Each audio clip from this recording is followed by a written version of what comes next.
Here we have two pure electric vehicles. Okay. They run big batteries, run solely on electricity from the grid with a plug. Okay. Here we have just a regular conventional hybrid, a Prius. Okay. And here we have what we call a plug-in hybrid. Gotcha. And what that means is it has a gasoline engine, but it also has a battery that's plugged in. Can we drive one of these babies? Let's go for a ride. I'm gonna get behind the wheel. I hope I don't ruin your reputation. So we're in a plug-in hybrid as opposed to a regular hybrid. Tell me again the difference in those. Well, what we sometimes refer to a regular hybrid is really a gasoline-electric hybrid, meaning all of the energy comes from the gasoline. With a plug-in hybrid, now you get some of the electricity from the grid, from a plug. The way you do that is you put a bigger battery in that will hold more of the electricity. And so that way you can use much less gasoline, and so therefore you get much better fuel consumption per mile. Okay. So like this car, for instance, as a normal Prius, it'll get maybe 45 miles per gallon. In this plug-in version, it'll get about 60 or 65 miles per gallon. Of the liquid fuel. Yes. And that doesn't really account for the fuel used to do the charging. That's right, plus some electricity. Right. We drove a Tesla Roadster, which was really amazingly responsive and everything. A blast to drive. It had a huge battery in it. It's got a huge battery. So that's at one extreme. Okay. So that has over 200 miles of all-electric range and at very high performance. I believe it has over 40 kilowatt hours of storage. Okay. A regular Prius, has a small battery, it's 1.3 kilowatt hours. Okay. This plug-in Prius has about 5 kilowatt hours. The Chevy Volt has about 16 kilowatt hours. Another way of thinking about it is cost. Well, each kilowatt hour costs between $500 and $1,000. So if you have a 10 kilowatt battery, you're talking $5,000 to $10,000. For the battery itself. Yeah. Well, what's the range, the mileage range on a vehicle like this, plug-in hybrid? Well, the range is basically whatever you get from the electricity plus the normal gasoline. So instead of going 400 miles, you might go 500, 550 Really? miles. Yeah. That's fantastic. About another 25%. That's a fantastic range. Yeah. No one really knows what the optimal package is. And in fact, I think it's going to turn out there's going to be a whole range of different types of electric and plug-in hybrids. And the question is, what does the customer want? Yeah. Do they want all electric range? Because that costs money. Sure. It's a lot more expensive. It's a bigger battery. Or are they just happy getting better fuel economy and a little bit of all electric range? Sure. And no one knows the answer to that. There's three large sets of fuels that are likely to play an important role in the future, and that's electricity, it's biofuels, and third is hydrogen. I think biofuels, it's the easiest thing to do because it's most similar to petroleum. We're used to it. And we're used to it, Yeah. and we can put them in pipelines and put in combustion engines, so we don't need that many changes. What is ethanol? Well, ethanol is a pure chemical compound. It's what we drink. It's the alcohol in our beer and wine. Huh. It's made by fermenting sugar. So summarize then your thoughts on some of the real challenges that we've seen based on the experiment with corn ethanol. It's a fuel that, in the end, has the benefit of replacing gasoline, oil. That's good. Right. But it has the disadvantage of having a much larger carbon footprint, using a lot of fossil energy, using a lot of land, and competing with food. Water. And using a lot of water.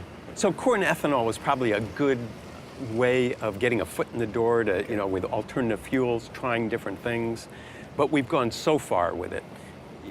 This 10 billion gallons a year represents a total subsidy of about $8 billion a year. Wow. So if we use that subsidy for some of these other good options that we're talking about that are much more sustainable, lower carbon footprint, environmentally better, we will come up with options that are very attractive. Do you have a feel for the volume that's produced in ethanol every year from Brazil? Yeah, in Brazil they produce about 7 billion gallons of ethanol a year, 7 billion which is less than gallons. the United States. So the United States produces about 10 billion gallons of ethanol. The two of them together produce 90% of all the ethanol in the world. Okay. So in the United States, we consume about 140 billion gallons of gasoline every year. Oh, okay. So 140, Right. and so now about 10 of that is coming from ethanol. Now in Brazil, their 7 billion gallons is a much bigger proportion. Sure. The 7 billion is roughly 40% of all their gasoline Okay. for light-duty vehicles. So they've gone much further than we have. Sure. They're producing ethanol at $35 a barrel equivalent. Okay. There's nowhere else in the world that does that. What makes it so successful down there? Well, I think there's two things that have made it successful. One is just government policy and support. I mean, this is a case where the government has spent over 30 years supporting, promoting sugarcane ethanol. They've required the cars to burn it. They've had subsidies. They've done all kinds of things, required the fuel stations to provide it. So there's been continuing intervention and policy support for 30 years. And there were some dips there. They made some mistakes. Things didn't work out well all the way, but they were committed all the way Right. through. And that, from a policy perspective, that's the most important Right. lesson, is that perseverance, that persistence, that durability of policy. But on the other side of it, it might not be a replicable model, Yeah. because Brazil has one of the most sophisticated agricultural industries in the world, and especially sugarcane. They have a huge R&D capability. They've been improving the growing of sugarcane for decades. They've got a huge and very successful distillery industry that they've built up over time. They've got great weather. They've got lots of land. They've got relatively low labor costs. So everything worked. All came together. It all came together. Yeah. And so everyone wants to replicate it, but it's not clear that anyone can replicate it. The problem is when you grow corn, you know, you got this big, huge plant, and all you're using are those little tiny corn kernels, and you're only using even part of that Okay. when you ferment it. So you're actually just using the food. You're just using the food. So a much smarter way of doing it, a much more efficient and sustainable, is to use more of all those other materials, all those plant walls, what we call the cellulose. The cellulosic material is not only the crop material, you know, the crop residues, you know, like the corn stalk and so on, but better yet is actually growing dedicated crops for energy, grasses, or growing trees specifically for it. It requires less energy, less fertilizer, less water, and you can get much more energy from a hectare or acre of land that way. So the challenge is with the cellulosic materials is how do you take that material and convert it into a liquid that you want? The way that most of the work is going right now is they take an enzyme and they use that to break down the plant walls, and then they ferment it. Okay. Is anybody doing this at commercial scale globally? Well, you know, the research has really only expanded in the last decade or so, and the U.S. government is subsidizing it. They've been funding different demonstration plants, but it's still, the total quantity is very small. It's, you know, we're talking now, I think this year the U.S. produced 25 million, 30 million gallons of ethanol from cellulose. Okay. You know, compared to 10 billion Right. of the corn ethanol. But there's a lot of, you know, we have policies in place to support it. We've got subsidies in place, and, you know, it's happening. I think in the end, we, the world, are going to decide that biofuels are a very, very good option, but it's never going to provide a big proportion of transportation energy. It'll be substantial, because in some cases, we're going to need liquid fuels. You're not going to put an electric motor Right. in an airplane to propel it. A biomass-based fuel Right. is probably the way we're going to propel our airplanes, and maybe even many of our trucks. There's a whole nother way of making a liquid out of cellulose, and that is you can just gasify it. You know, high pressure, high temperature, and you break it apart into carbon monoxide and CO2 and hydrogen, and then you reassemble it. It's promising partly because you can make it into a fuel that looks just like gasoline. Interesting. So now it's a biofuel, but it's not ethanol. Okay. It's biogasoline. When we have biomass processing plants, we call them biorefineries. One of the interesting issues is how do these investments and how these facilities come about, and where does the money come from? Who runs them? Right now, there's a vacuum there. Sure. So there's a real question about, from an investment perspective, who's going to really invest in it? And if you're depending on the oil industry to do it, it's probably a mistake. I mean, they'll invest in it, but that's not their primary interest. That's not what they're really good at. Right. And at the other end, you don't have any. You know, farmers, it's very diffuse industry. They're used to growing, but not. And there's small chemistry. scale. There's going to be NIMBYism, not in my backyard. Right. You're going to build these facilities in areas where a lot of poor people live, and you're going to have all this pollution, so it's an environmental justice issue. And how are you going to, not only do you have the biorefinery putting up pollution in the atmosphere, but you have all the trucks coming and going. Sure. You know, the concern is now you're just going to further blight, you know, a poor area. Do they feel that? Because when we were in New York, the farmers seemed to welcome it. Yeah, I think farmers are very excited because it is something that creates more demand for their land. It pushes the value of the land up, more value for their products. Right. But there's a lot of other people Right. that live near there, Right. and that's going to be one of the challenges.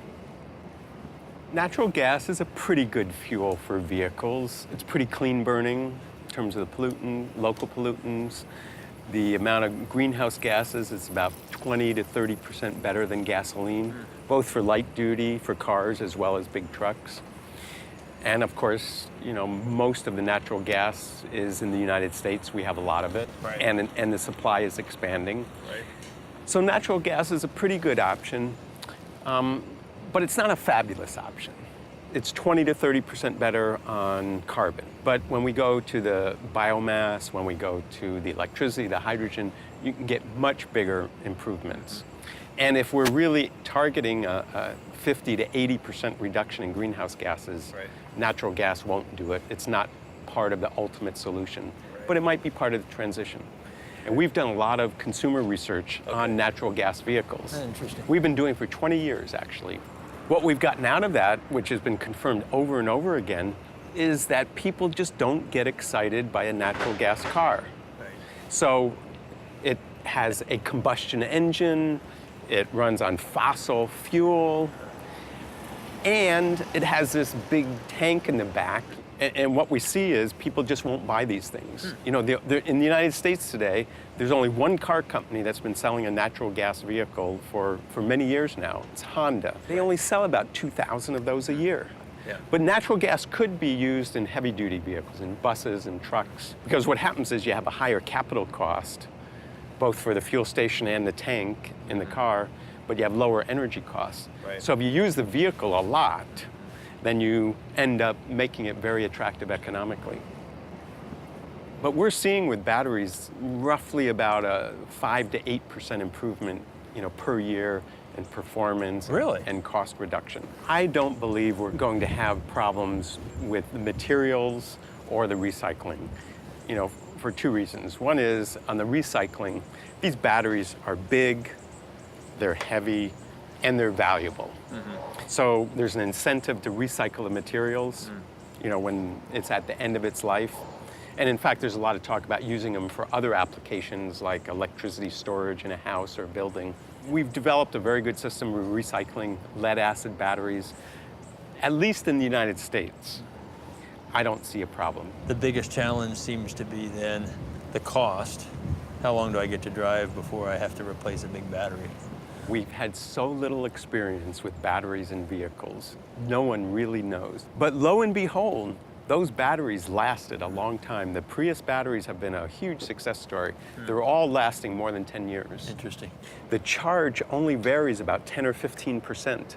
It doesn't vary from 100% down to zero, like in our laptops. Right. You know, we kill our laptop batteries, Sure. you know, by allowing that large range. The problem now becomes with the battery electric vehicles is you have to allow it to vary, that state of charge to vary a lot. Otherwise, you're going to have such a huge battery, to give you any range. Yeah. The market research we're having, where we have people drive these cars, is when you talk to them, they all say, I want public charging stations available everywhere. Free fuel. Well, it's free fuel, and just to know that they're not going to run out of energy. It's what some people call range anxiety. Yes.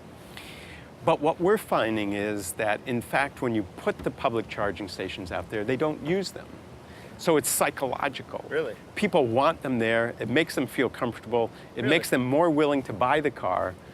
But then when they're there, they don't use them because they charge at home. And 100 miles of range, not many people really drive more than 100 miles. And if they do, they're probably going to stop, somewhere at a workplace. And most recharging is going to be done at home, almost all of it. There'll be some done at workplace. You get there in the morning, you plug it in.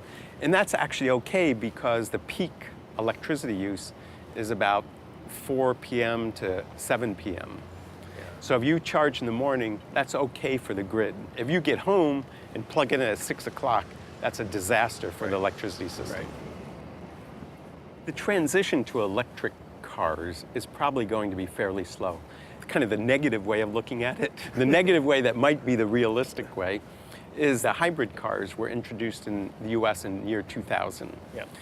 After 10 years, we're up to 3% penetration of the new car market. Unless we get government policy that's so aggressive, and unless we have some catastrophe where we decide we've got to get off oil immediately, it's going to take a while. Right now, if I plug in anything, let's say a car, to the grid, am I really just moving the emissions from the tailpipe to a stack, or can you give me a feel for sort of that mix of energy today? One lesson is that in certain parts of the country, at certain times, electric vehicles are really attractive from an environmental and a carbon perspective. Right. And so the first lesson is we want to put the cars where that carbon footprint and those environmental impacts are least. Right. And California happens to be one of those places because we use almost no coal for electricity in California. Right. But the second part of it is that we really need to wean ourselves off of coal. So the way to think about it for electric vehicles is we'll bring the electric vehicles in at the same time that we're decarbonizing the coal system, the electricity system. And we've got to do it. And so you have to have a little faith that we're going to do it. Right. And it's going to take a while for electric vehicles. So I think that's a realistic strategy, saying, okay, even if you're not getting big benefits from the electric vehicles today, it's still worth doing it today to start that process. Will the world follow us? There's two leaders here with electric vehicles. It's the United States and it's China. Okay. And I'd have to say right now, China looks more likely to be the leader. China the national government has made a commitment, a serious commitment to electric vehicles. Right. They're starting to subsidize it. They're starting to tell the car companies, if you want to do business in this country, you've got to start selling electric cars. And they've got an advantage. They've got 120 million little electric cars in the country already. These are electric bikes and electric scooters. Mopeds that run on electricity. Right. And so they have that industrial foundation that we don't have in the United States. The big challenge then for them going that direction is to not use coal to charge them. That's right. Otherwise. That's right. China, 80% of China's electricity comes from coal. And so they've got to do something about that coal. We haven't talked much about hydrogen yet. Where do you see that going? A fuel cell vehicle is so attractive in so many ways. It runs on electric motors, so it's quiet. There's no emissions. Water is the only thing that's emitted. It's very efficient. It's about 2 to 3 times more efficient than a combustion engine. And the fuel cell is likely to last a long time. There's almost no moving parts. And it's an electrochemical process. But the challenge is now you have to create a whole new vehicle propulsion system with a fuel cell. And you need to create a whole energy supply and distribution system for the hydrogen. And so 2 big infrastructure changes. Too big. We as humans, as societies, as nations are not good at making big transformations. And if you make two of them at once where they're dependent on each other, that's tough. And the good news is there are quite a number of car companies that have been investing a lot of money in this. And the major car companies have put well over $1 billion each into R&D on fuel cell vehicles. The costs have been coming down, so the vehicles actually are starting to look very attractive.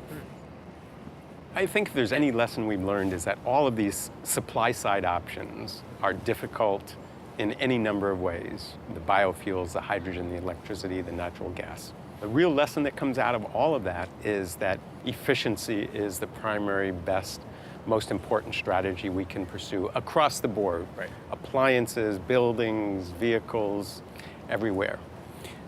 The problem is how to actually make that efficiency happen. And if you just look at it from in terms of cars and consumers, people aren't willing to pay the extra money for the fuel efficient vehicle, or not enough to really justify the investments.